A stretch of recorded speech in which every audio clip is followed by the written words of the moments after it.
down, side, up,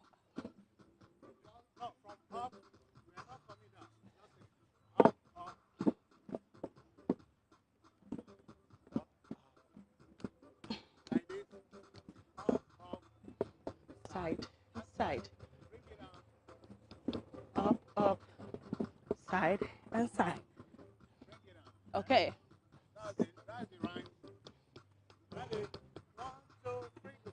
Up, side, and side. Bring it up,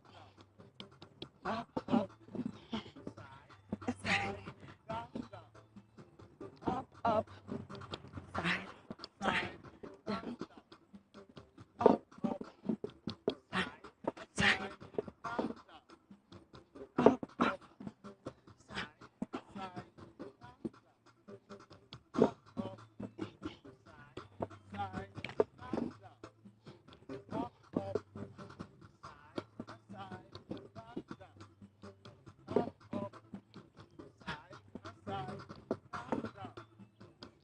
up, side to side, down, down, up, side, down, down, up, side, side, down, down, up, side, and side, down, down,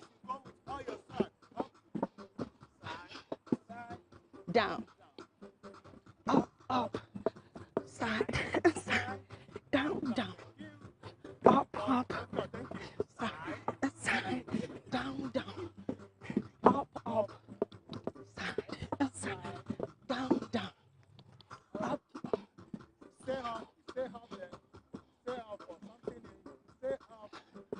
Stay up. This is all we do now. Please mind. Enjoy your money. Yes, sir. Get your balance. Get your balance. Don't stand straight. Give me your back. Start. Go. 1, 2, 3, 4, 5, 6, 7, 8, 9, and 10.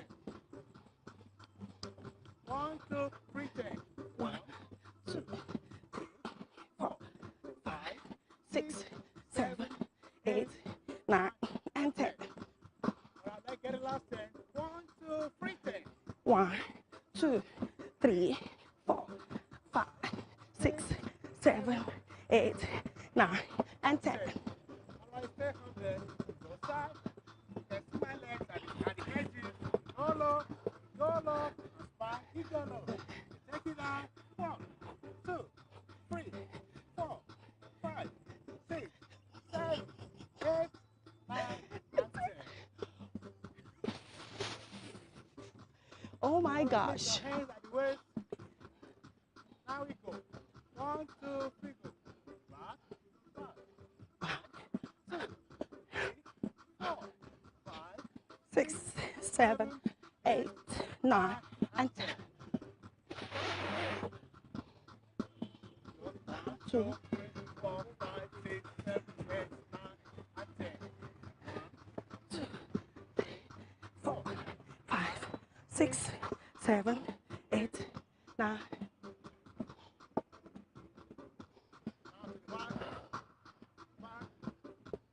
Take it to the back. 1, 2, 3, go.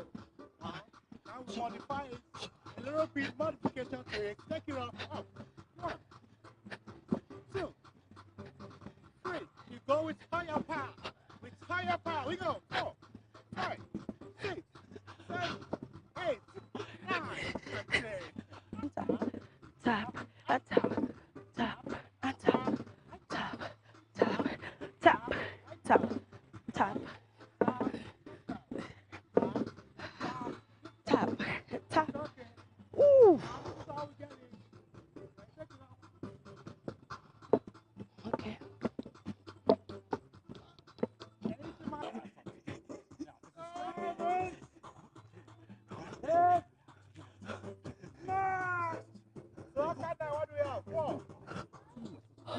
All right, let's go. Hallelujah. 1, 2, 3, 4, 5, 6, 7,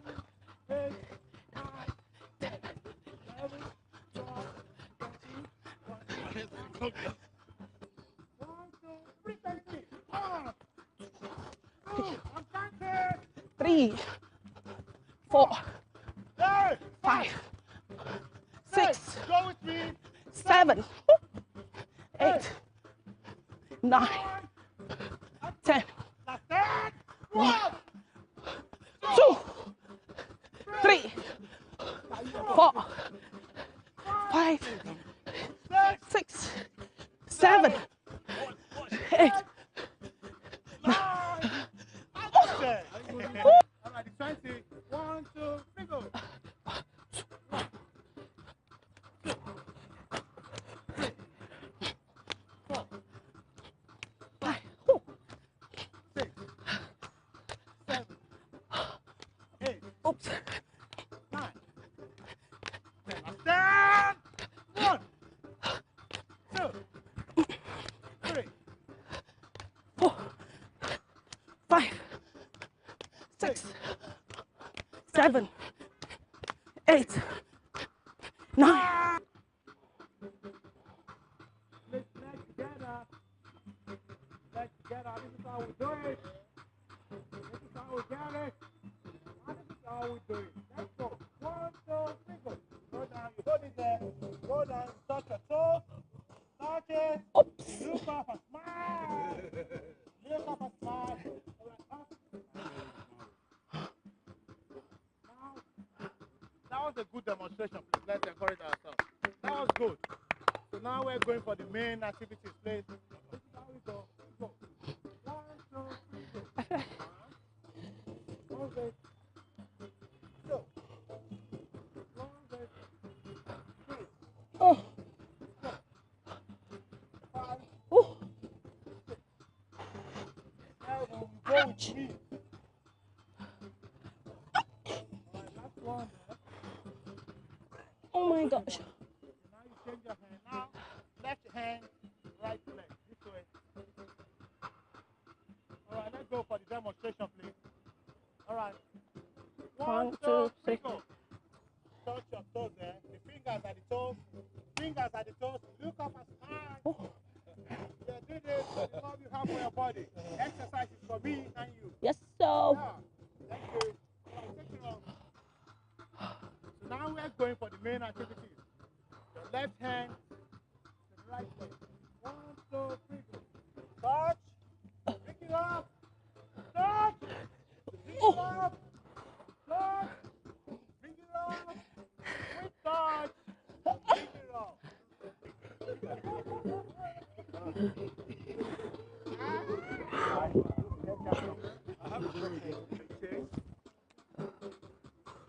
All right, now the two legs up.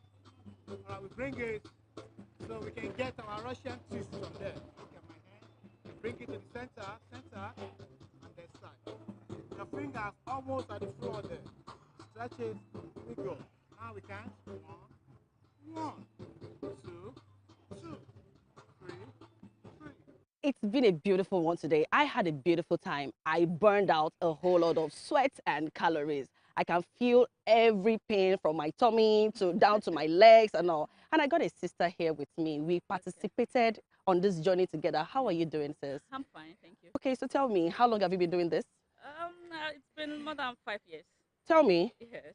And okay, so what have you been working on? Do you have a specific part of your body you work on, or it is just a personal or like a general workout? Yes, I want a general workout for my cardiological fitness. Not that I was too big before, Okay. but now look at my tummy. Oh my, it is the Flatter, I'm fitter. hmm. I have more energy when I do things. And now when I work out, I don't feel much pain like I used to feel before. Anymore. Meaning, if you just do this for the first time, or maybe you're still very new to it, you tend to feel a little bit of pain. Yes. But as time goes on, when Yes, you're used you to it, get used to it. You get strength. You get more endurance. I see. So okay, so tell me, what do you want to tell people how they're like if you're not used to exercising and hitting the gym and all? Well, exercise is the best thing you can ever have. It's the best medicine for your body. exercise exercise is what is a food you give to your body, Thank you. and your body will thank you for it. Thank you. It's going to be a long time benefit. Some will come to the gym to just exercise for maybe they want to do birthday, they want to slay Okay. for their birthday, but that is not it. Okay. You and exercise, getting fit has to be a part of your life. It's a way of life. It's Hmm. something you do continuously. Thank you very much. It's nice to have you. Thank you so much. I'm going to see you again for next week. Here with me is the instructor TJ. TJ and you. They're the one leading and we are following. Tell me about keeping fit. You know, a whole lot of people find it difficult to make it a routine. Why is that? Yeah, good morning if you are at home. Yeah, the first thing for you to get the best from the exercise you do, you have to be passionate about it. Passion. Yeah, you have to get passionate about it. When you are passionate about it, that is when every other result will follow. Once you don't get passion for it, nothing comes. But once you are passionate about it, every benefit of exercise follows. That's what I can tell you. You gotta make sure you are passionate about what you do for your body. And I think with consistency, you can become passionate about it. Definitely. Consistency. Once you have passion for it, you have to be consistent about it. It's the passion that will keep you moving, that will keep you to want to do more. How long have you been doing this? Because I expect you know when we started working with you, I expected you to have like all those huge muscles, like big thighs, and what have you. So what is the secret to those ones who have those big muscles? Yeah, it depends. Okay. Keeping fit, it depends on how you want it. Oh, okay. Yeah. So you can decide you want to build right now. You can decide you want to go for a bulk, kind of a bulk muscle.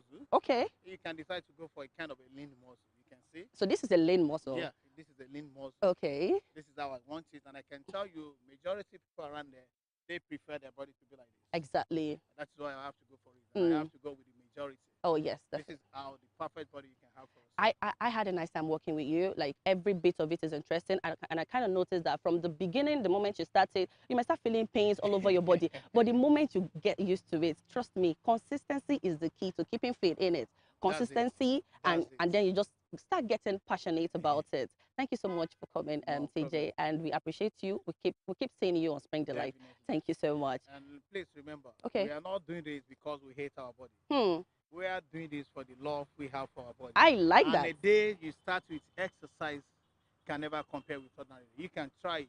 A day you don't start with exercise, you can't compare it with an ordinary day. Yes. And we are doing this because we love our body. Thank you so much. I like that face. We're All going to right, order see to you. it. Thank you so much, Baz.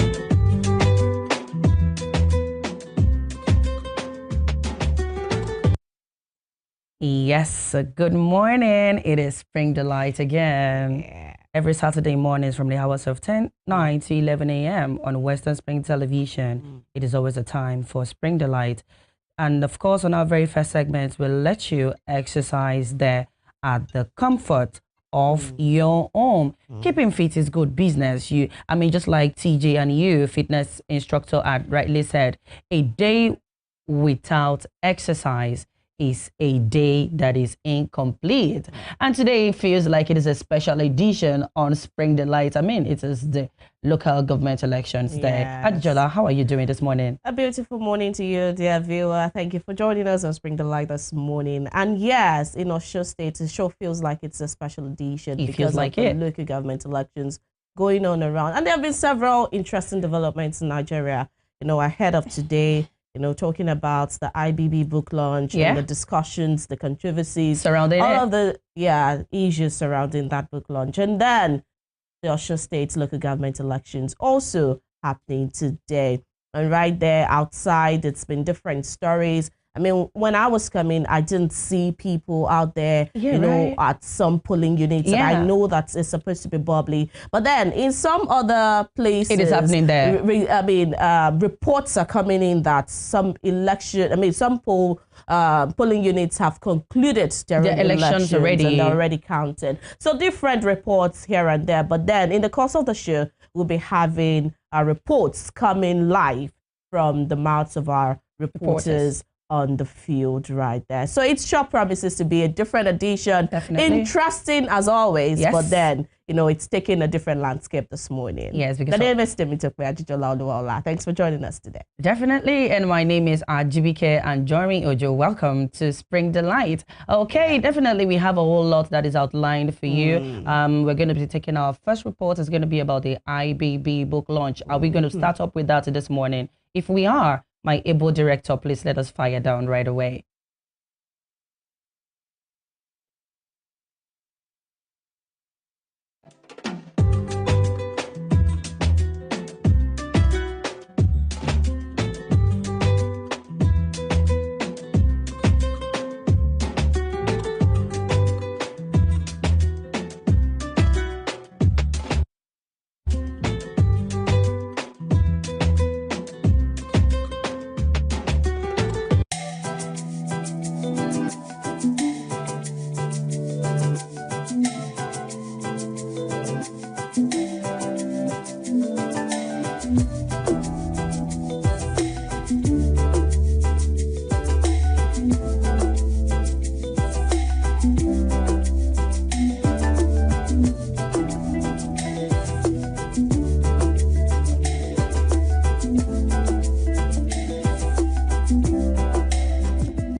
Okay, so welcome back to Spring Delight. And as we always say here, after our aerobics time, it's when we'll go for the celebrity birthdays and today in history.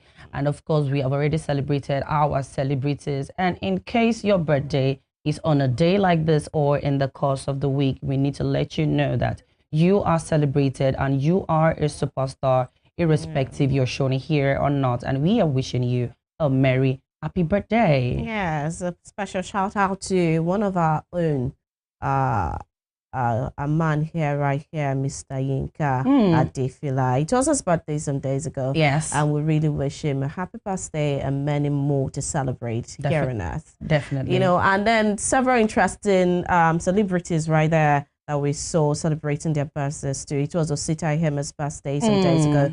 It was Ebube Nwagbo's. And we're just talking about how youthful she's still looking. I mean, she's a fave. What do you think? What do you think is the secret to youthfulness? Well, I think it's just about eating right, engaging in the right exercises. Yeah. And then taking care of yourself, you know, early enough. Some people got what goes into their body, what they do, you know, how they look, you know, it's of utmost importance to them. And then, you know, when you're thinking about how youthful they look, I mean, some of those things are contribute. Yes, definitely.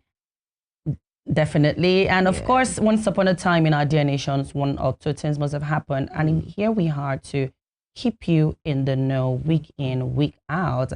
Okay, so now we are delving into the show proper.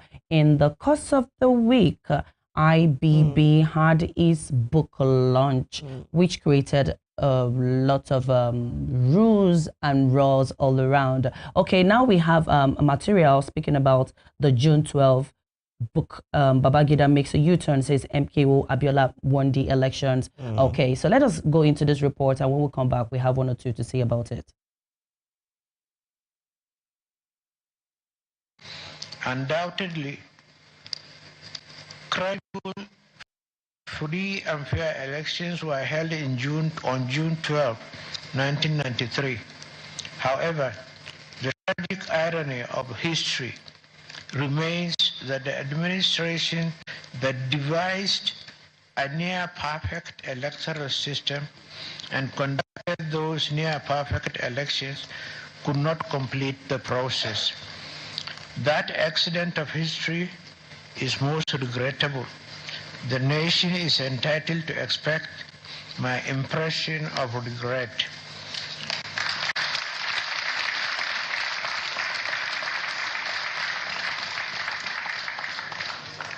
As the leader of the military administration, I accept full responsibility for all decisions taken under my watch.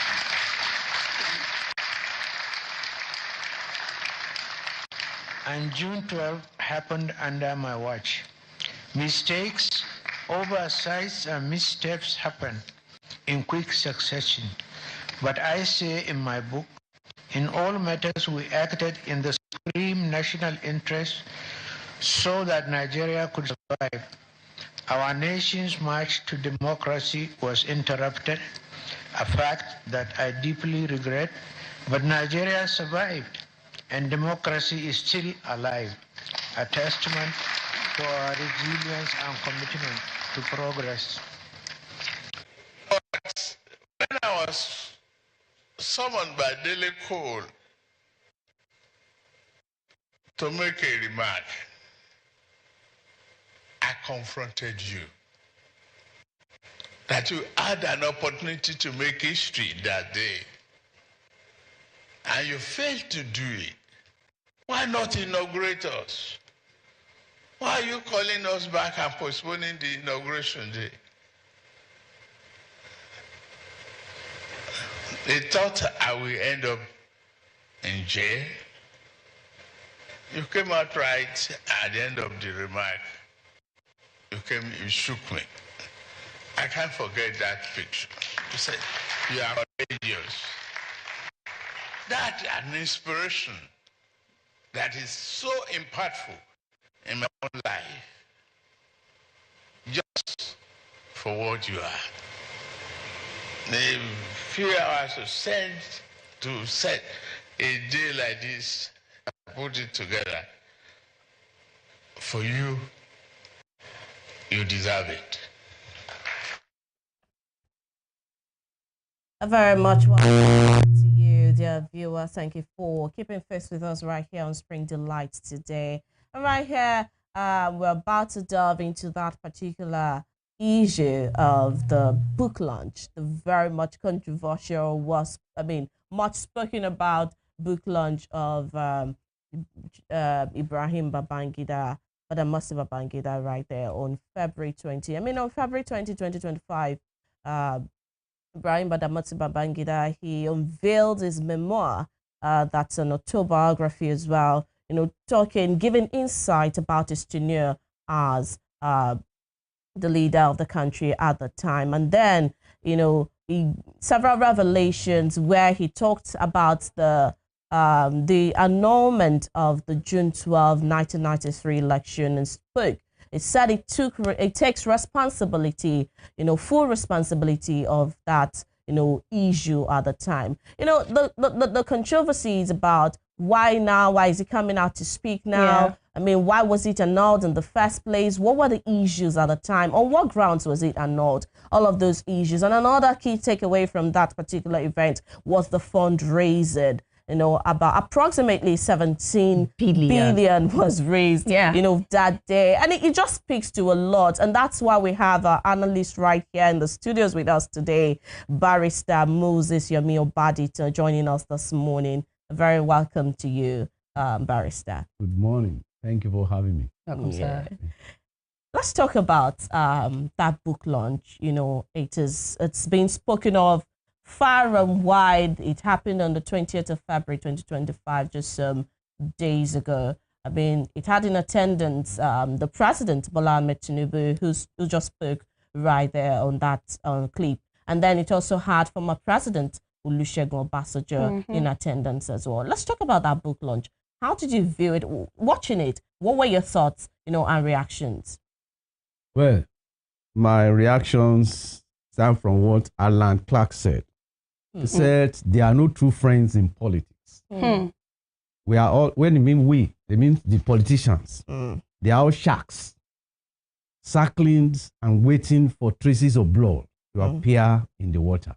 So when you see the gathering there, they are sharks looking for small fishes. And that's why they were able to raise 19 billion. 19 billion will improve the universities in Nigeria. IBB does not need this money. While he was head of state, there are people he made billionaire.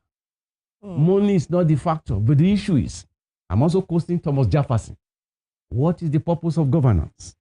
The care of human life and happiness is the only legitimate object of good government. Thomas Jefferson, one of the American presidents. So I asked the question, Mr. IBB, did you give us the utmost joy, peace? Election was conducted. And when I call them sharks, with due respect to the late MK Abiola, he was also his friend. And MPO told us, he said, I went to IBB and said, my friend, are you going? He said, yes. July contest, he said, go ahead. And the man went, for the first time in Nigeria, he went on an electronic campaign. MKO, he's our man. It was celebrated. Because of this man participating, the cost of food item came down.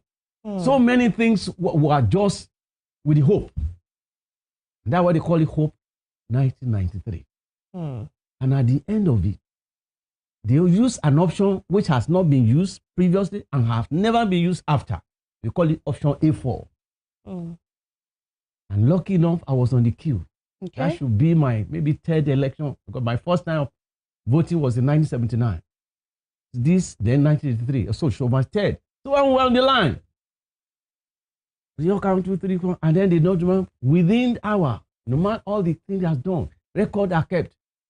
Within 48 hours, result was started trickling out.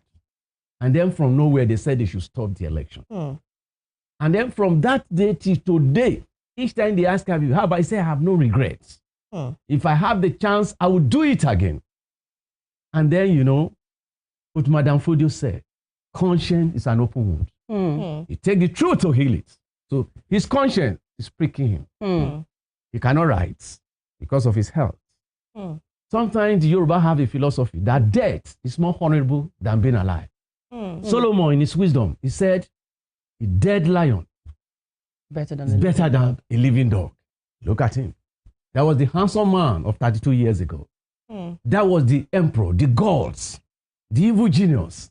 But look at it. God, in his infinite mercy, was washing everybody. Well, and whatever a man sow, he's going to reap. So, to me, I look at this, the gathering of the hawks. They are gathering because they were beneficiary. They were gathering. Even Obasanjo himself was not innocent of it. He was in Zimbabwe and said Abiola was not the Messiah we are expecting. And give them the, the impetus, the courage to go ahead and nullify the election. And then after it, they said some people didn't want. In democracy, it is not some people. It's the majority that determine the vote. Barrister, yes, let's talk about this issue, in depth now. Given Babangida's revelation about that annulment, taking responsibility at this time, let's look at the events that followed that annulment. It led to the death. I mean, maybe not particularly, but then eventually, this man we're talking about, MKO, he lost his life. His wife, Kudirat, also lost her life in the fight, for democracy at the time. All of his family members, I mean, that name at the time, Abiola, was a force to be reckoned with. But today, we cannot really hear much. We do not see much, of that family. Now, this revelation by IBB, how does it affect the political landscape of Nigeria? Our history, the judicial system, all of this. Well, it's not easy to outline it, but I'll take it piece by piece. First of all, we ask a question. Okay. For example, assuming I'm the author of this book, and in fact, recently, a lawyer wrote a book about Afe Babalola. And because they said that book was injurious. So by implications, when you are a lawyer or you are in the court, they said documents speak for itself. So the book written on his behalf or he has written showed that he admitted. So in law, we call it confessional statement or admittance of error or faults. Now that he was head of state, or because he was once head of state, under which a democratic election was nullified. And under our law, that's why I bring the constitution, only the court has power to nullify election. So number one, he has committed an offense. Along with other people, they conspire. In law, we call it conspiracy to nullify. And not only that, they disturb the peace. Hundreds of people died. And even I, who is sitting down, I narrowly escaped death. How? I was at Akpogbo. I was a correspondent for Concord newspaper.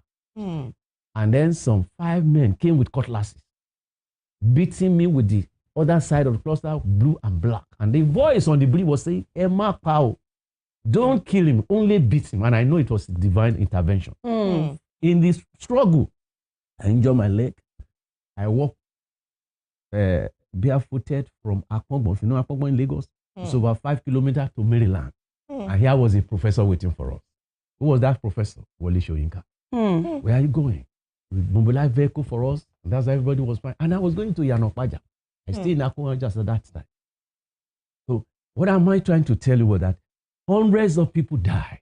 In the midst of it, for 2 weeks, we were indoor.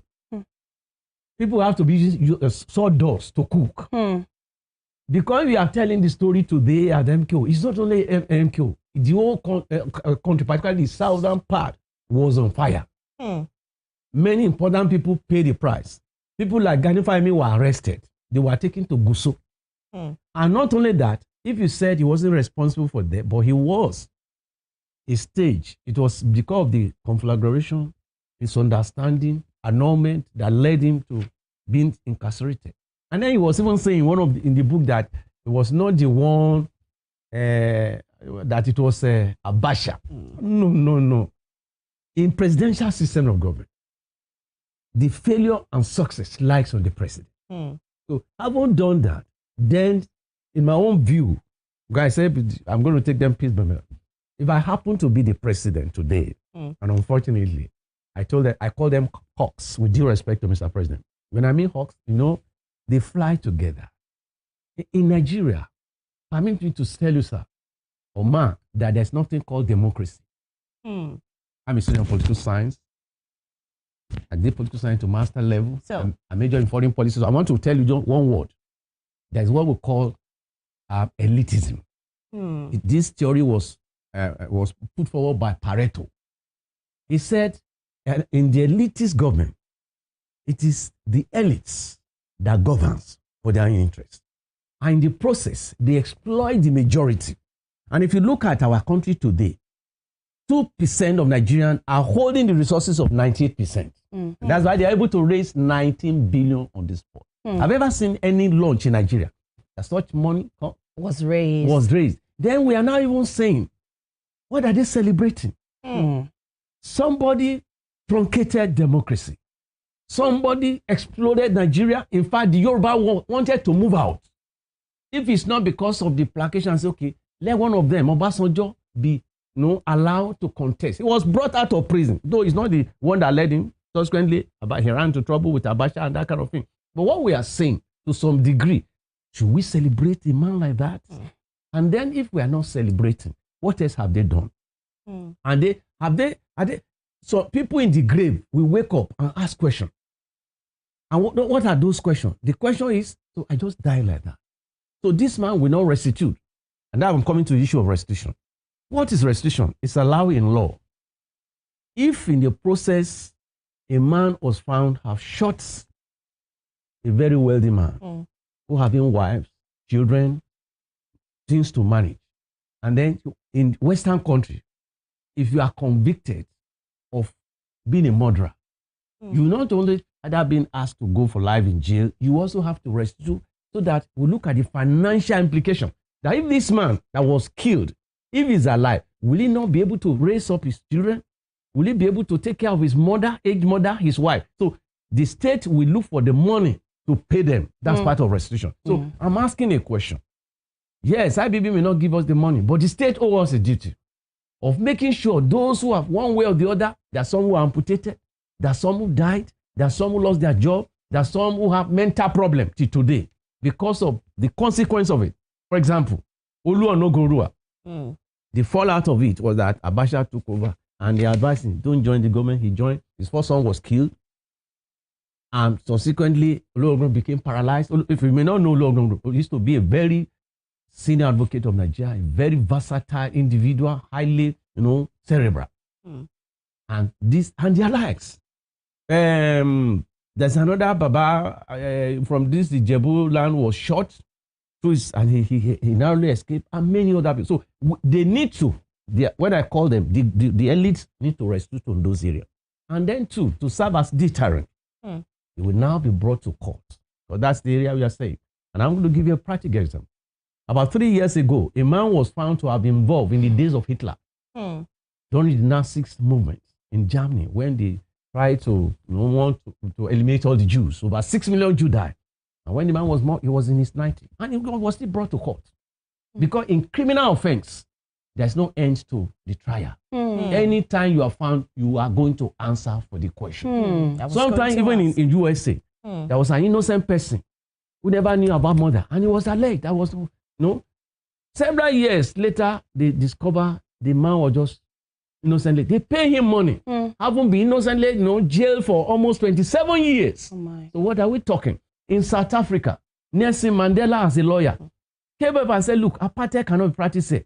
We own the land. You gave us 27% of the land, and you are taking the remaining one. And then they said the man was too much, and then they jailed him. He was in prison for 27 years. By the time he came out, he did restitution. Many things were restituted to the White House to leave the power they are holding. So the IBB and their likes, because it was not the only one. It takes a tree never make a forest. Some of these people you see that line up and launching, they knew they had to obtain contracts or obtain political appointments, or one way or the other have benefited from it. So they are simply. But then the issue is, why are you dancing on the grave of the innocent Nigerian, whom this man wasted their lives, whom he said he cannot apologize? Now he's realizing that Are you aware, sir, that Buhari did not come to that program? You know why? It was because Buhari was put in jail for about 3.5 years. His mother died, was never released. Even Buhari served under Abacha. I never one day go to them and say, Abacha, why don't you release MQ and let him die? And then in a letter, the MQ wrote to Dele Alake, who is now Minister of Mineral Resources. He said, look, here in the prison, when I'm hungry, they don't give me food. When mosquito is biting me, they will give me insecticide to spray myself. That was a billionaire. A man will be in his private jet and be writing memo. He said, these are some of the things I'm going through. When I have dysentery, nobody give me drug.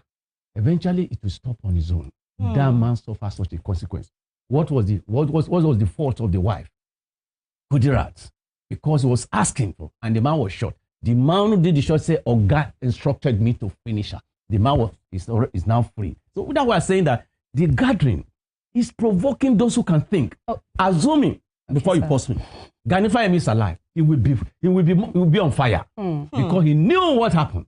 And so many things that happened. Do you know that even when MQ eventually died, there's a Dr. Falomo who said, when we do a postmortem, if we reveal what we got in the content, Nigeria will be on fire. So what are we talking? What are we celebrating? Why can't people be sober?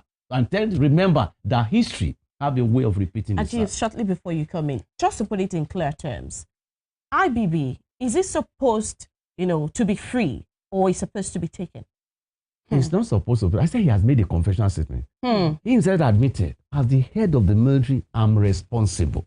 He said, he even made further, he said, that election was almost perfect. And I said there is no perfection in any election. We saw what happened in America now. We saw what Donald Trump did. We saw what is happening now. So assuming, without conceding, as a president, does he have such a power to nullify election? So having done this in an ideal situation, let me go with just 3 countries. The former president of Israel was jailed. The former president of Brazil was jailed for what they did while they're in the office. In South Africa, and now one of their presidents, Joseph Zuma, was alleged to have using the resources of the state to build his house. He made restitution and was at a point in time even sentenced. So what are we talking? At his age, he can still go to jail. If found culpable of the allegation we are now levying against him. So this book is a reminder of those who can think and say, look, it is time to ask questions. The Yoruba said, you don't ask for the death of your father or what caused the death until you are able to hold the sword. And I think it's time for Nigerians to wake up and begin to ask people who are governors. Before I pause, Jonathan was even saying, let's be picture of those people who have brought us today, who have not done well. And I'm asking a question, Mr. Jonathan.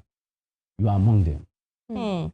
Mr. Jonathan, they ask you to show your, to swear this declaration of your asset. He said you cannot do it. Not only that, not once, not twice. The National Assembly invited Alice Madweke and said, this woman, you are spoiling this, you are stealing the money, the resources of the state. He said, don't go there. So what are we celebrating? The wife property was seized in Abuja. For instance, and said, look, madam, you have just NC. Where did you get all this property? The property is back. And they were saying, is it because we did not tell the history and people cannot remember? There's still some of them who believe that most of them were exploiters, they are not leaders. Well, it has been alleged that IBB is trying to change the narratives. It has been alleged that it's trying to change history by talking about this book, shifting the blame on the June 12th annulment. What do you have to say about that, sir? One thing is this, truth is constant. No matter how you turn truth, it will eventually emerge. And like I said, the problem with him is that his conscience is troubled. They brought Jesus Christ for trial. And the man said, he looked around, said, no, I don't see anything of it. In the night, the man was troubled. And then the wife said, don't have dead hands in the death of this man. This man is not. And the man tried to even watch his hand and said, but despite his watching his hand, because he consented, he was still with trouble within his mind. You think he's trying to wash it? For these 32 years, I put it in another place where I was discussing in another media. I said, perhaps maybe once in a while, the man would just draw and say MQ when they were, and say, MQ, I'm sorry. And so as a result, he has to put it to. Remember, at his age, he can't write, but he has people like you who pay and say, okay, this is my story, and then put them together. So that by the time he has achieved to some degree. I mean, people felt there and said, without you, there wouldn't have been this, wouldn't have been that. You created this, you created that. Fine. No matter what he has created, he eventually destroys. Like the Yoruba will say, that when you gas, it's just a little, and you can pollute the environment. He polluted everything he has done. And what are those things that he has done? Yeah, he created states. Many universities were, created. A lot of things are happening. But then, when he come into transition of power, in fact, he was called Maradona. You remember the man, that guy used to, dribble. He dribbled us. Many elections were conducted. Yaradua was, until people begin to lose faith, and eventually say, I'm stepping aside. So no matter what it is, there's still some of us who think we know what happened because we were alive, and there's someone who know better than us who knew that he was just simply trying to do what we call public relations. He was lucky to have lived to this age. There are some of them who never have this opportunity. Fair enough. So he had the opportunity, but in order to climb, what he has done is not proper. What he will have done will have been apologizing to the nation. Let me give you an example. In 1994, between 93 and 94, there was something, one of the last apartheid leader in South Africa. And then before that time, particularly between 1985 to 87, the South African was burning. Between 82 and 85, I was in the University of Ibadan. So I was in my professor's house. Professor Lofi is a professor of economics. And I asked him a question. I said, sir, you see how they are shooting puppies in primary school in Soweto? I said, what is the solution? He said, that's the solution. He said, one day, they will be convicted, the white apartheid. They will be grieved in their hands. Say, why are we doing this one? And eventually, the man came and said, enough. Let's allow the blacks to have the way. And eventually, they gave up. And Nelson Mandela, who has spent 27 years in prison, was released. Conscience. Let me leave that one. Let me go to the Soviet Union. At a point in time in Soviet Union, things were so bad, especially between 70s and 80s.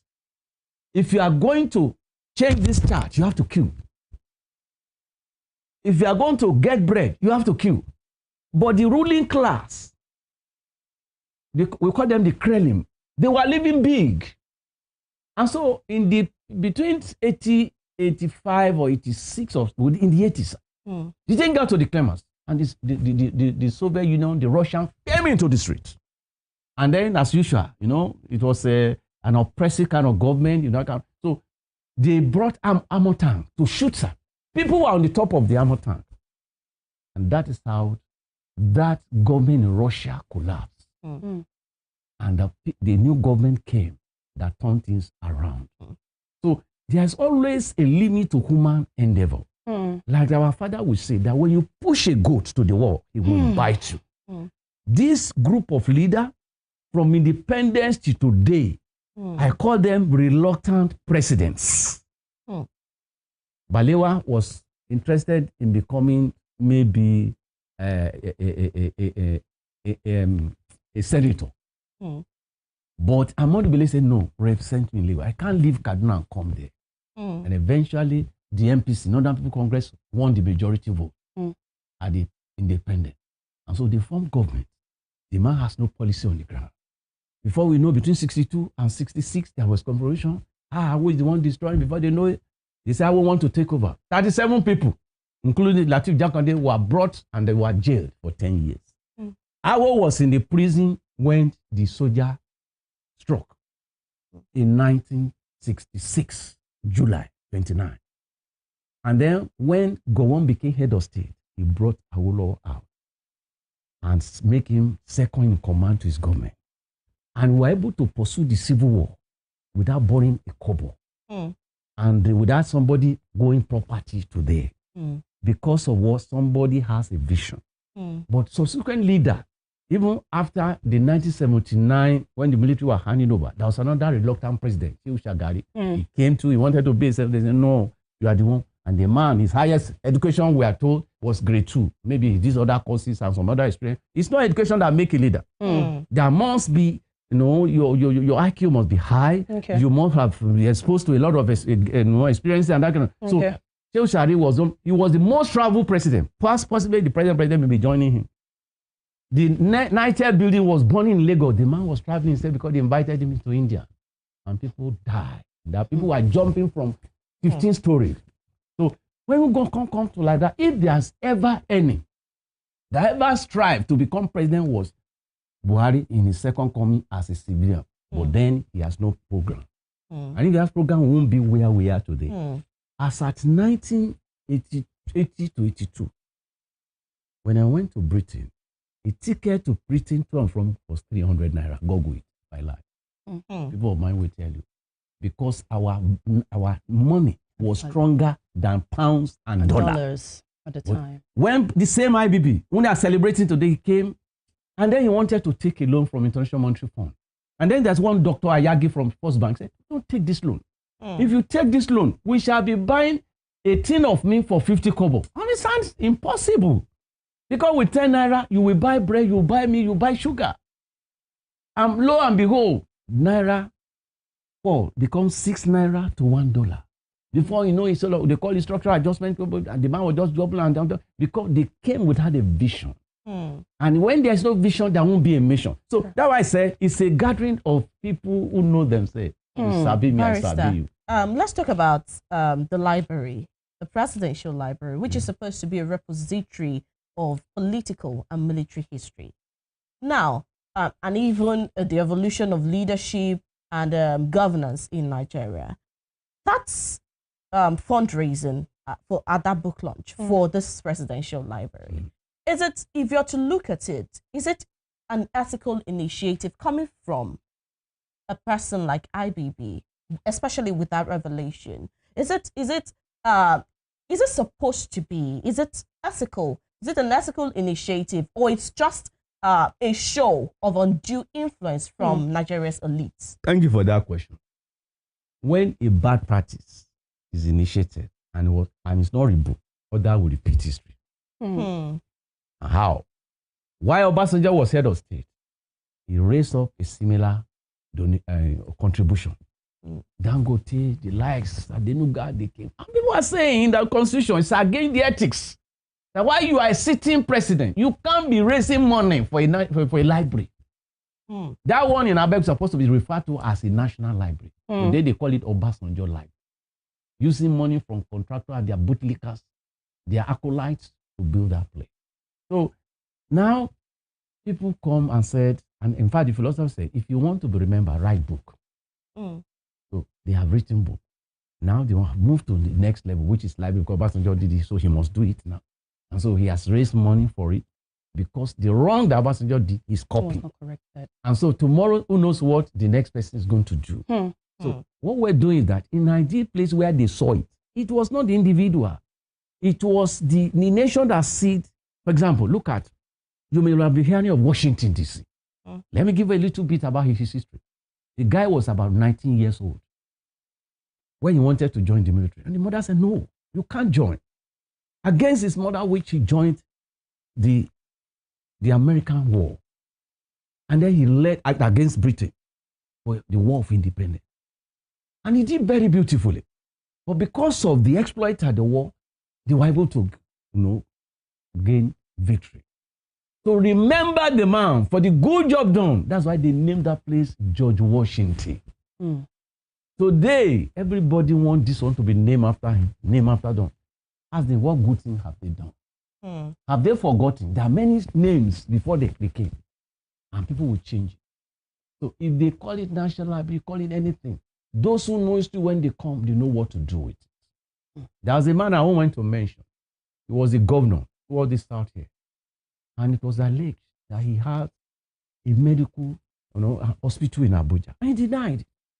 And with time today, he's laying claim to the same because it was one of the best hospitals he built.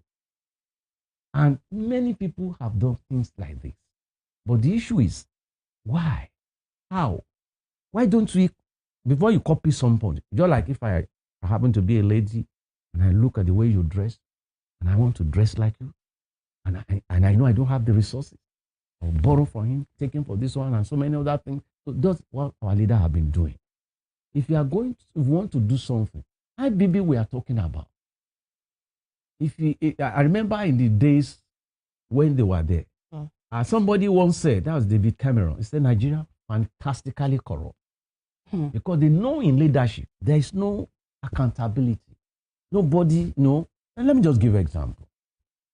A Nigerian colonel, I just forgot his name, was sent to Britain along with another lady to go and buy weapon. Okay. He said the paper carried it. And then on getting to Britain, normally you bring samples of those weapons back home before they send money. As they arrived in Britain, the money was already there. And they asked the man to sign. And the man said, no, I will not sign. That's not the procedure. And the lady phoned IBB.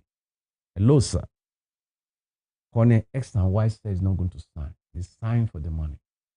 I can Google the name of the man. That's how the money went. And the man said, yes, IBB made me.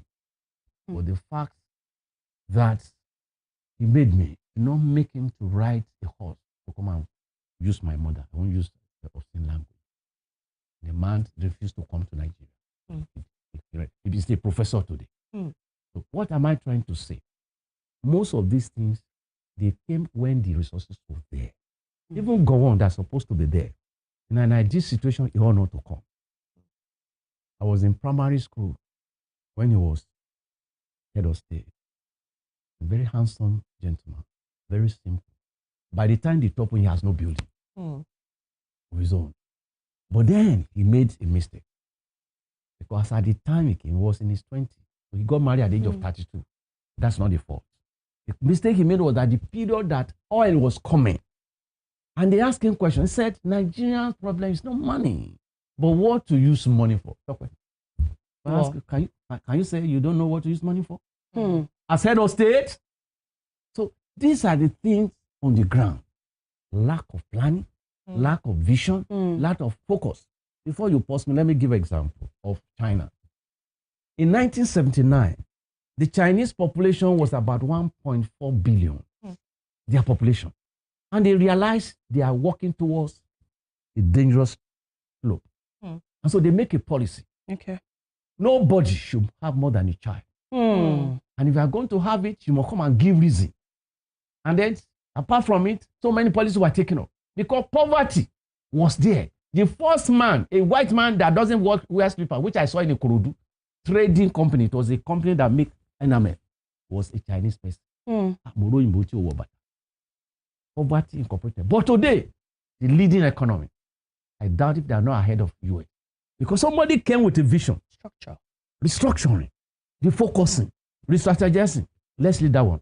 In 1948, the Japanese ventured to things they are not supposed to do.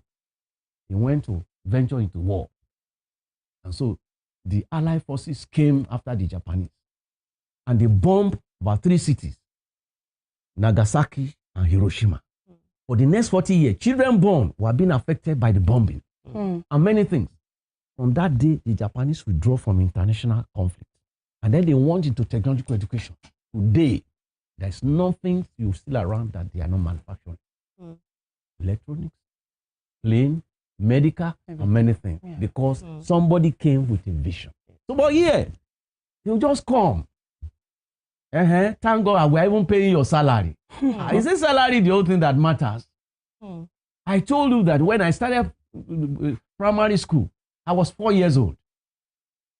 And when you get to Tunumbu Square, you think you are in London. Go there today. Look at the slum. Do you remember Dubai that they are now going there to go and marry? Somebody came and said, wow, I can turn this Ajegule to something. That's a vision. And they're now going to. So most of these people came who are celebrating their likes. Who come to share the booty. Barrister, we're due for a break now. Yeah. But just to ask this question before we go on the break, what do you think about this, the key actor in the struggle, for June 12, smiling, so to speak, with their oppressor in chief at the launch? Because all animals are equal. Yes. Oh. The day you give up your struggle, you have surrendered to your oppressor. They surrender to the oppressor because they need power. There's a man called Claude Ake. He's a professor of political economy. He said in Africa and in Nigeria in particular, that election is war. Knowing fully well that access to power is access to wealth. Ask them question. How do they become billionaires? What do they sell? Where are their companies? If we are going to tell the story, they will come for me tomorrow. But I'm not afraid. I started studying, in 1980 at the School of Basic Study. We were expelled because one of our students was killed. The then governor then was called Adamata. That was around February 1981. And we went to court. That Baba, his son is now a professor. Baba help us, Kalejai, took our case. And this man, who is now a son from Ado Ekiti, what is called his name, who is being celebrated recently, was the lawyer for the Paratech.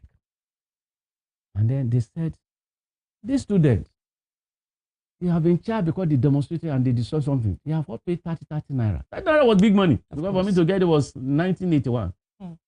And after you now pick about 21 of them and expel them, that in law, that's what they call double jeopardy. And Olani Kweku, that's the man, son. He said, my lord, sir, don't listen to my colleague.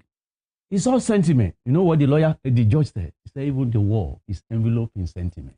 I'm quoting 1981. And I said, my Lord, I'm going to read law. So what am I trying to say? Those who are struggling there, including Bola Tinubu, who ran away, they have not come, they are now friends. When he returned, he's even told us, so in council corroborated, say, when we run away, we have to be selling rice to survive. And people have been asking, Mr. President, sir, can you tell us the sources of your wealth? And many likes like that. In Western country, because the day of your birth, everything, your bank account has been there. You cannot become suddenly rich without the government, the accounting, the banking sector taking notice.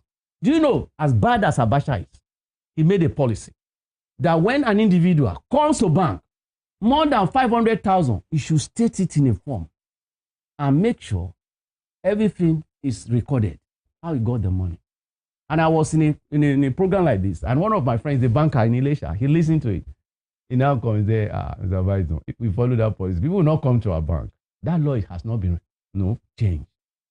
So if they ask Mr. President recently, sir, tell us, declare your asset. He said he's not going to declare. Jonathan, declare yourself. He said, Buhari, declare yourself. They are in Britain, who dare you?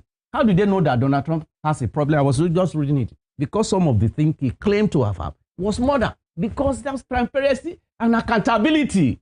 So where you don't find it like this, then we are friends. Don't mind them. We are together. Together with what? To exploit the nation.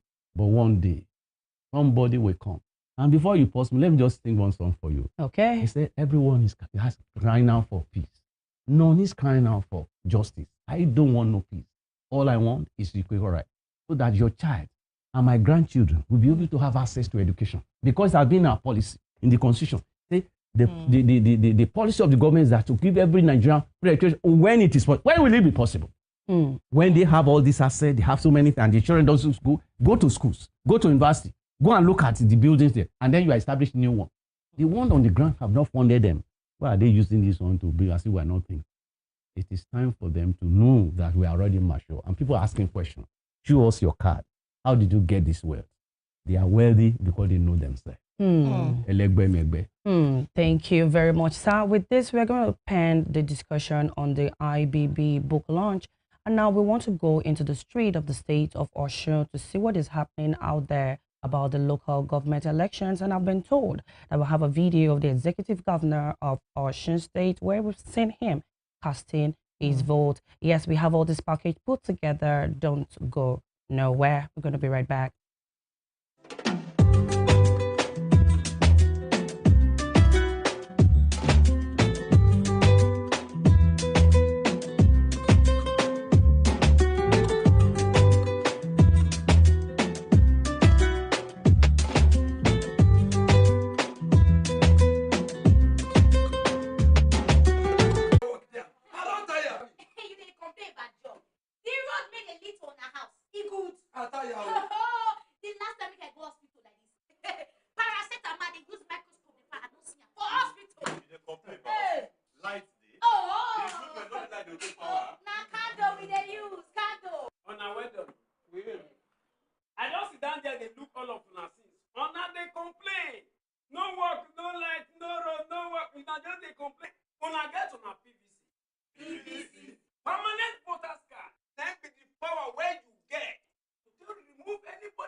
process has been very peaceful.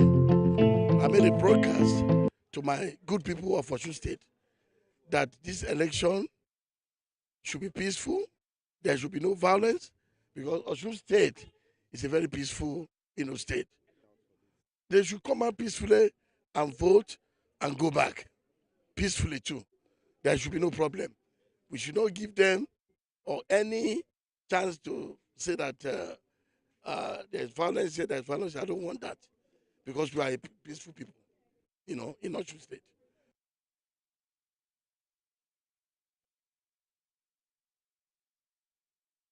The process has been very peaceful. I made a broadcast to my good people of Osun State that this election should be peaceful. There should be no violence because Osun State is a very peaceful, state.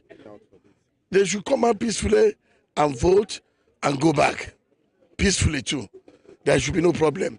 We should not give them or any chance to say that there's violence here, there's violence. I don't want that because we are a peaceful people, in Osun State.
àwa ní polling unit bí a ti gómìnà náà lè lè ta wà láyé wájú òkè àdìsàlẹ̀ ẹ̀kan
You're welcome back, dear viewers. Thank you for joining us, for keeping face with us on Spring Delights this morning on Western Spring Television. It's been interesting, all along with our in-house analysts right here in the studios with our barrister Moses Yomi Obadito.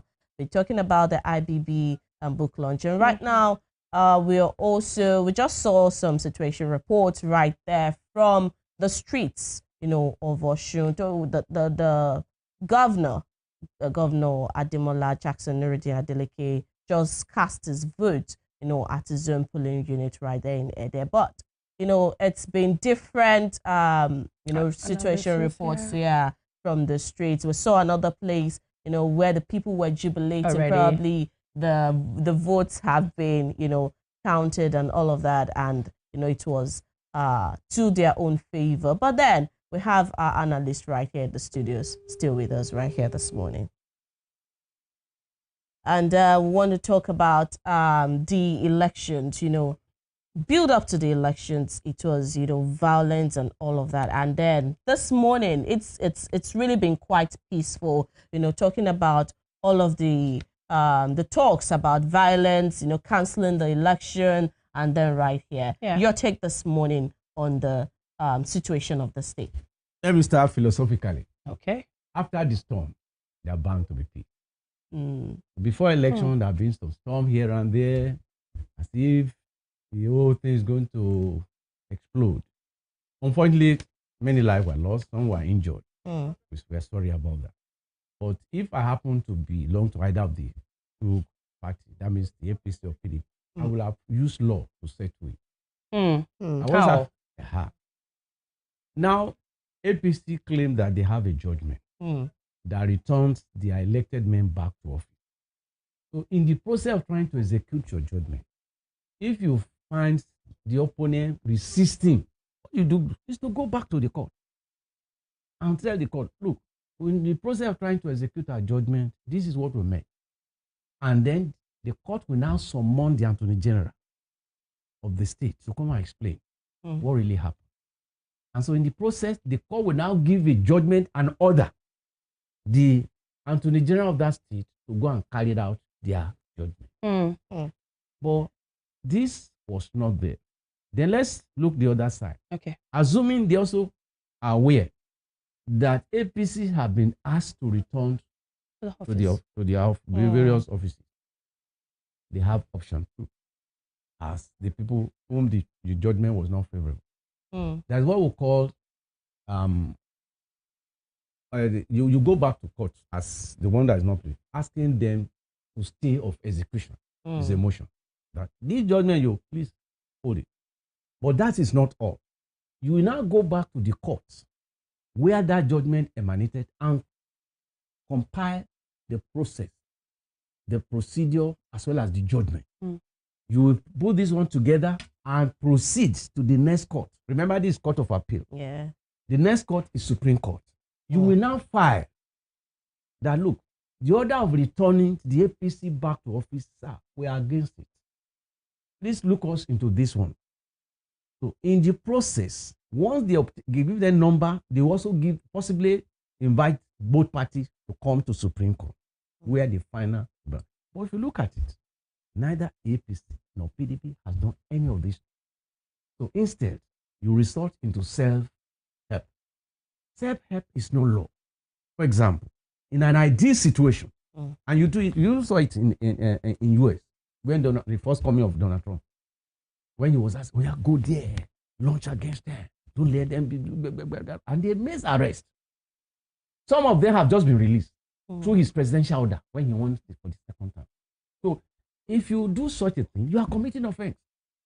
In an ideal situation, those people who are killed, they didn't just die like that. Somebody must have done something that led to their death. They must be arrested. They will be charged to court within 48 hours. Have you heard it? Somebody asked me a question yesterday, in the media. Why is it that? Because most of the people in time past who are either foot soldier or thugs or politicians, as soon as they have executed their Oga's order, the Oga will just say, hello, DPO. That boy is our boy. Can we do something for us? We shall be discussing it. And then you just had to arrest them. When the people, maybe who lost their father, lost their breadwinner, go there, they say they have been released on bail. And that's the end of it. In recent time, if it's not that professor in Akwa Ibom, nobody who destroyed polling unit, destroyed lives, has been brought to court as post-election thing. So what we are trying to say in extent is that we have some people have majored in this being talks to politicians. And they too also understand that what they need is money. But that will not take us to where we are going. Where are we going? It's a situation where there is democracy. I said it about that the other time. Then what we call this elitism. If you don't have money, you can't contest. Remember, look at it. The man in Kenya, he won an election. Even in Nigeria, he won't win an election. Obama won an election. If it's in Nigeria, he won't win it because we don't have the money. All right, Barrister, I'm sorry to pause you there. We have one of our reporters on field, Toby Sanusi, and she's please let us have Toby. Hello, Toby. Good morning. Hello, good morning to you, Doctor. Good morning. Okay, can you tell us where you are at the moment? Okay, so currently across some of the streets of Oshogbo, but let me just run you through some of the local government areas that we've been to today. We've been to Ede North local government, Ede South local government, and of course, the governor has cast his vote at a very early time. He cast his vote around before 8 a.m. this morning. And of course, he was asking and urging residents to come out and vote. But we've also been to some other local governments where we saw Honorable Babi Dele Salam, also represent House of Representative member, where he also cast his ballot. But when we got to Ward 7, Unit 4 in Oshogbo local government area, funny thing is that in most of these local governments that we have been to, elections started early. Unusual. Normally, elections start around 8 to 9, but most of these local governments that we have been to, elections started before 8 a.m. and voters had already cast their vote before 8 a.m. And in some cases, voting had already ended at the time. When we got to Ward 7 Unit 4 in Oshogbo local government area, we saw a chairmanship candidate of the Labour Party that was alleging of the fact that he was not able to cast his vote at the local government area because of the fact that voting had ended. And that was around 9 a.m. just this morning. So he was alleging of the fact that he was not able to cast his vote and he's the candidate in the local government election. So it's quite an unusual scenario because in some of those local governments, the Osun State Independent Electoral Commission had already even packed some of their materials because voting had ended already. And talking about the security situation, tension had been high before today. Yesterday, last night, we saw the Nigeria Police Force issuing a statement and urging the state government to suspend the election, urging them to suspend. The state government replied again that the election was going to go forward regardless of the situation. And some of one of the things that we also noticed is the fact that you would see security officers and members of the Nigeria Police Force on the highway, manning different intersections of the road. But some of them are not at the polling units. We are seeing members of the Amoteco Corps at the polling units. So you in most of the local government areas and polling units that we visited, you would not see like members of the Nigeria Police Force. Rather, you would see them on the highway, checking for security, checking vehicles that are passing. So, but so far, regardless of the tension and all of that, we've not seen any security threat in all of the local governments that we have visited so far. But the day is still fresh. We cannot conclude. But of course, in some of the polling units that we have been to, some of them you would not see even a Moteco Corps. You would not see any security official, but the voters are there, and you would not compare the turnout to that of governorship election. But of course, a number of people were there, and in fact, in some local governments, the voters had already gone home in some of the local governments because they already concluded the election. You remember on his X handle yesterday, the governor tweeted that the election was going to be fast-tracked. Because the tensions are high, there is agitation and controversies. So that's just what we've seen so far. And the thing is that election has been concluded in most of these local government areas. All right. Any sign of unrest in any of these local governments? Yeah, just like I told you that we've not perceived any security threats in most of these local governments that we have visited. But the one I cited at Ward 7 Unit 4 Oshogbo local government, that's Jagun area, when where the Labour Party candidate was alleging of the fact that he was not allowed to vote. There was a bit of rancor, from some of the voters there, and probably from Party Faithful, just a bit of rancor between them. But they were able to sort it out. But actually, there was no security official at that polling unit at Ward 7, Unit 4, Jagun, Oshobo local government area. There was no, as at the time we were there was no security official, both the Amoteco Corps, the Nigeria Police Force. But just like I said, you would not see officials of the Nigeria Police Force at the polling unit. They are rather on the road. Now, in most of these polling units, what is the reaction? What is the turnout of the people who are coming out to vote? And are people in the street, or it just seemed like very deserted and everybody's just voting and going back to their various houses? Yeah, just like I said, it's different from, it's a local government election. Yeah. It's different from governor. Yeah. So, but unlike the local government, unlike governorship election where, the queues will be long, and most cases, the time will be extended, the voting time will be extended. But it's not the case here because some of the voters that we even spoke to said they were already at the polling unit as early as 6 a.m. in the morning. Yeah?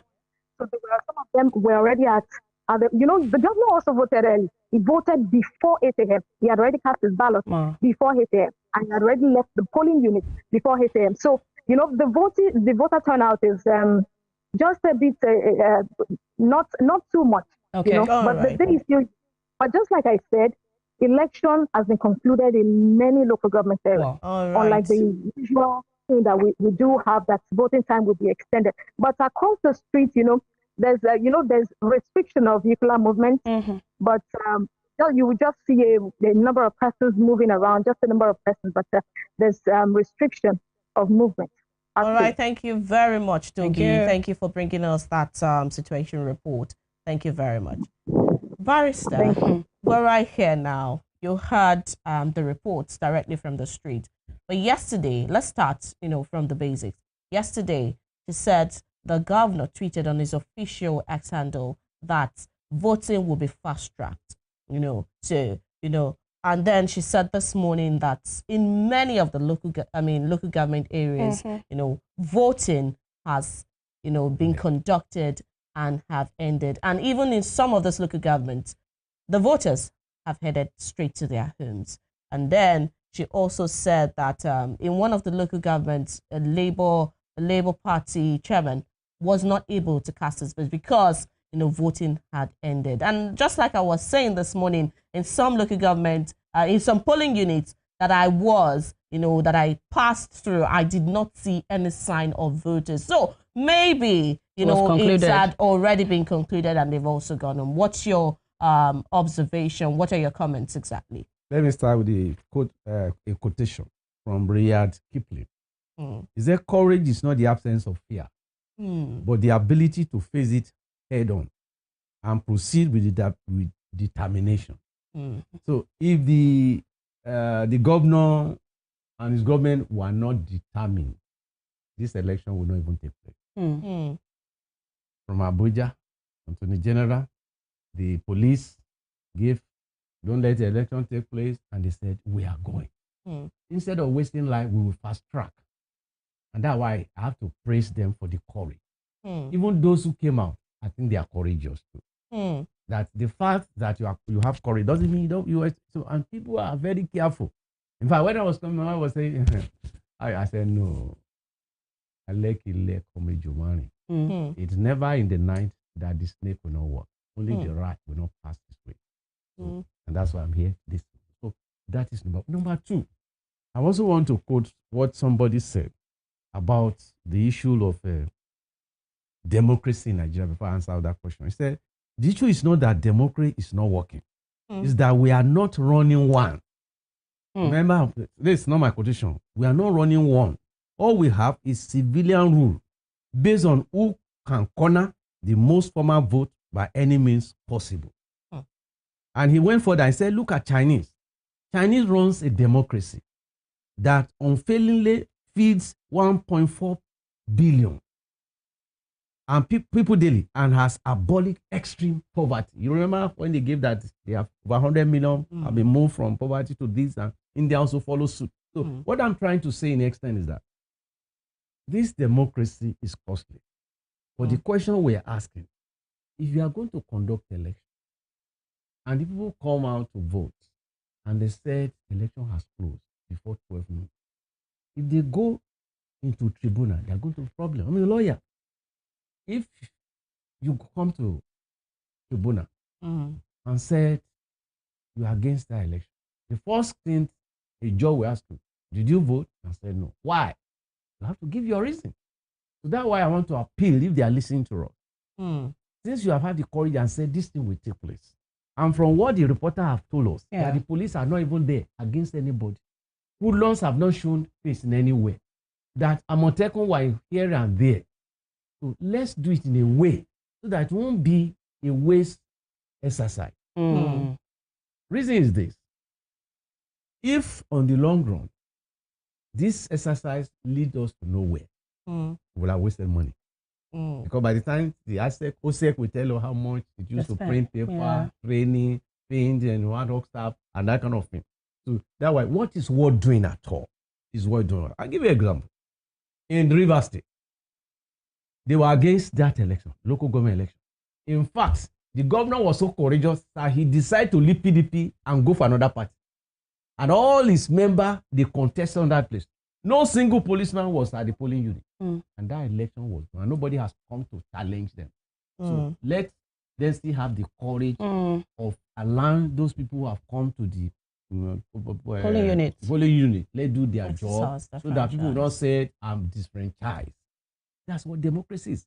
The majority will have their ways and the minority will have their say. But if you now come there and people are just saying, and then the next thing we see figure, that would be a discredit. All right. That would not be Barrister, I want to ask you. You spoke about the fact that there is no security presence in most of the polling units. And now, should that be the case? You talked about the fact that they're not against anyone casting, their ballot. But should there be no security personnel at some of the?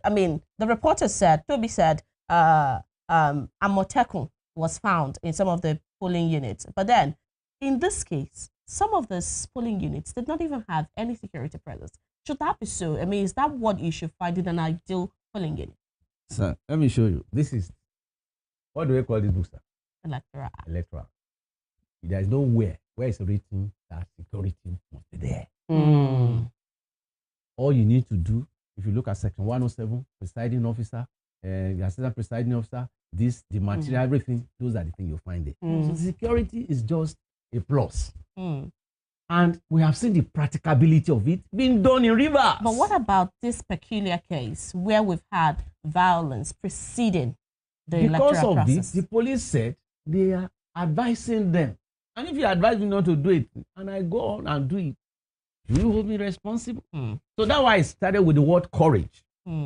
Because against all odds. Now let me just go back to history. In 1993, of this we've just discussed now.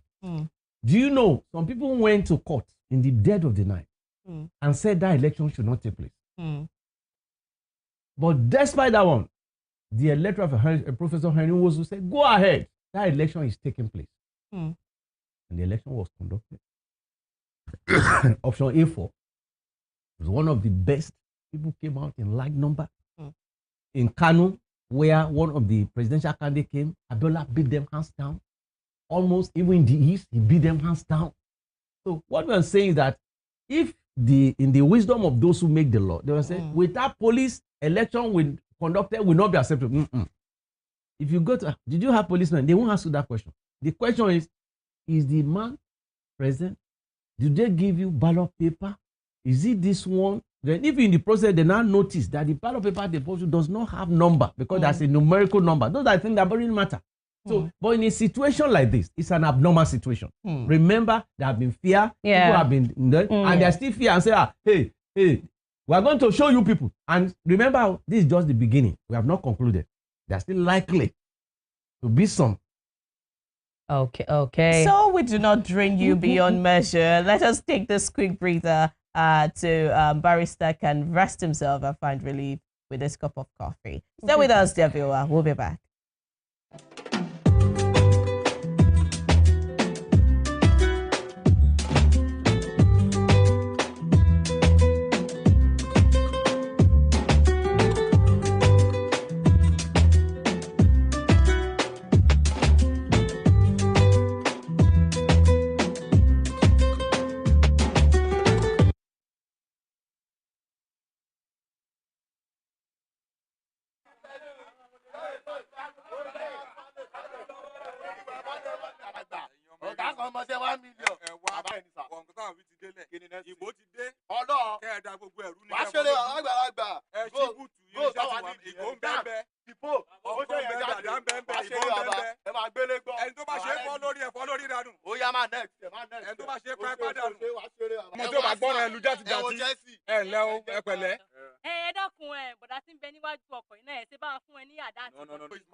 Yes, of course, you can't do that.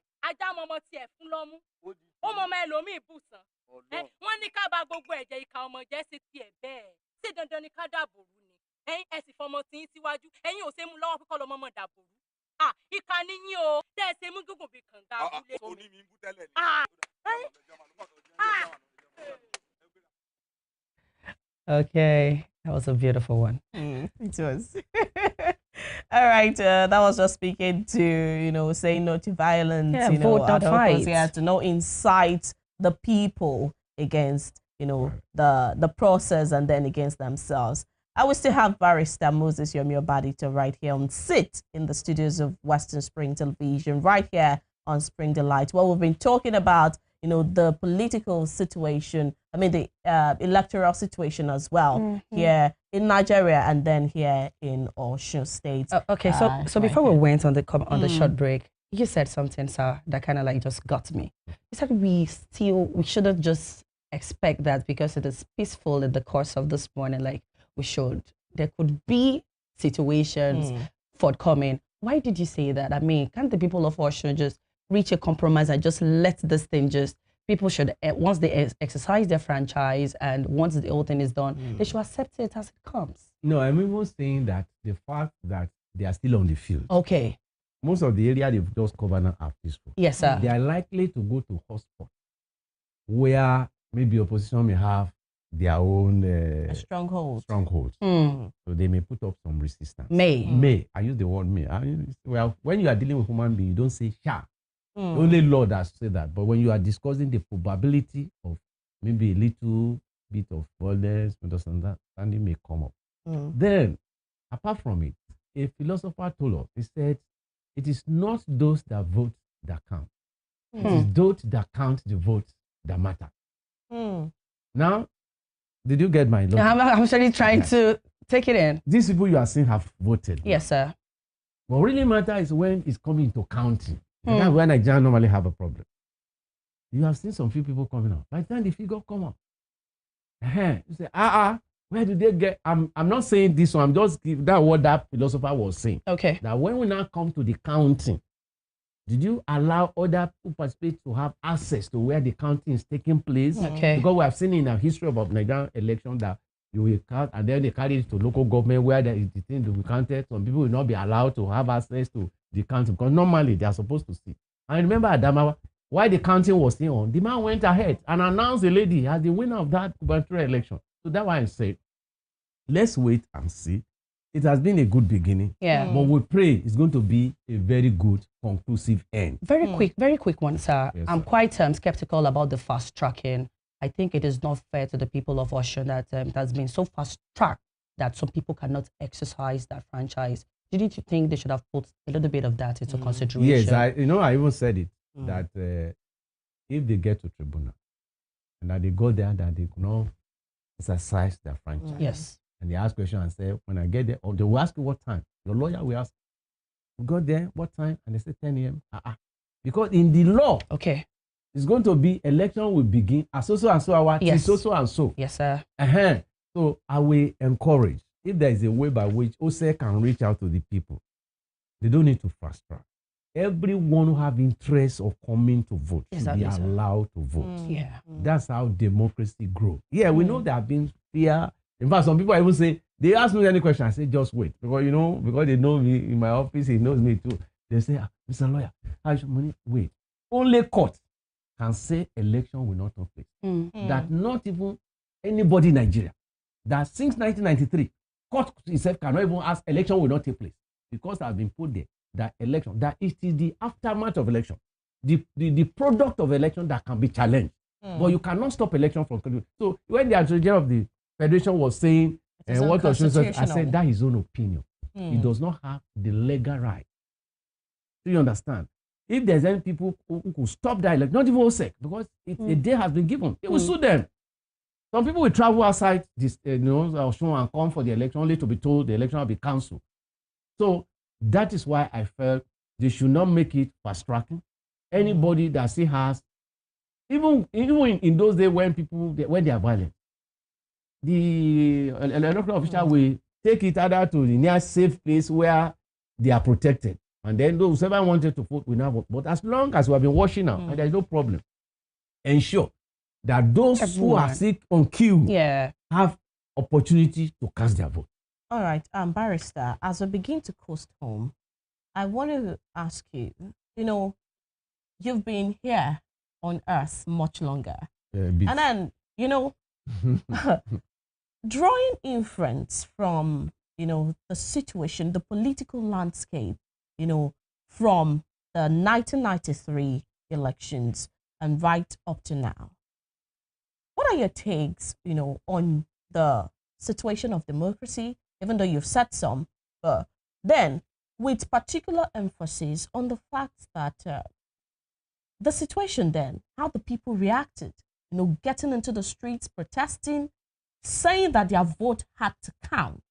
And, the situation that we have now in Nigeria, where even when the people are disenfranchised or the people feel that their votes have not counted enough and all of that, there are grievances, talking about how the people react. Now, do you think that the people have lost their steam? Do you feel that the people, have been so much, I don't want to use the word threatened, but have been so much cornered, yes, or boxed into a particular situation where they just react in a certain kind of way and there isn't much that the people can do. They've been handicapped, so to speak. Yes. Every society has phases. Somebody said, life is in phases and men are in their stages. Shakespeare put it in a better way. Say, the world is a stage. We are all players, actors and actresses, and we have a time to perform our own and then go away. The generation you talk that I met, I was 6 years old, or around that age. My mother was holding my hand. We were in the Ondo State, visiting one of his own uncles. And then I saw an axe on a pregnant woman. And then the building. And I cried. I held her hand. I said, Mama, Iludi. He said, she's demo. In opposition. That was the first violence I witnessed in my life. And after that one, I grew up under the military. I've seen a lot of things. And eventually, when 1979 came, it was a long time dream. We were hoping, because we were all tired of the military. As at that period, I think I was about to enter A level. So the enthusiasm of coming to vote for the first time was there. Everywhere people were coming. And then the mammoth crowd. And somebody put that percentage of those votes around between 70 and 80 something percent of those who are registered. The subsequent election, which is supposed to be 83, the people also came out. But then the ruling class, particularly the MPA, National Party of Nigeria, they dashed the people's hope. It was alleged, and it was true to some degree, that because as at that time, you take me to history, that one I want to lay my foundation, because in court you lay foundation, so you can put something there. And so between 1983, let's say between June and December 31st, 1983, that election took place. A lot went wrong. The UPN had a crack. In Ondo State, which comprises Ekiti and Ondo then, At the time. Baba Adekunle Jackson was going for second term. Then there's another man called Akinyomo Boriowo, who was his deputy. And the man disagreed and said, Baba, that's not the agreement. The agreement was that you are going to spend one term. Then I go for the second one. Because of this one, Akinyomo Boriowo defected to the ruling party, which is MPN. And perhaps, maybe because of the book I've read subsequently, and I realized why I won't want Baba Jackson to go for second term. In 1955, when UPN Acton Group launched free education, that Baba was an educationist, was the one that laid the main plan how to go about that. So he was, and he went to jail. So now is the time for a word. And the young man was so much in a haste, and then he defected. And that election was badly rigged. And then in many other places, your state, problem, before we know it, the whole thing was combustive. If they are watching us from Accra, they will remember. I met about two young ladies at the University of Ilorin. I was visiting my cousin, and they were sons of Fagbemi. He's a publisher in Accra. I have some of the book, I was book that man published, and they said, never in our life shall we enter into Accra, because their father was burnt like dog in the street. Their houses were set ablaze. 93 violent election. So subsequently, the military took over in December of that year. And that is the first coming of Muhammadu Buhari.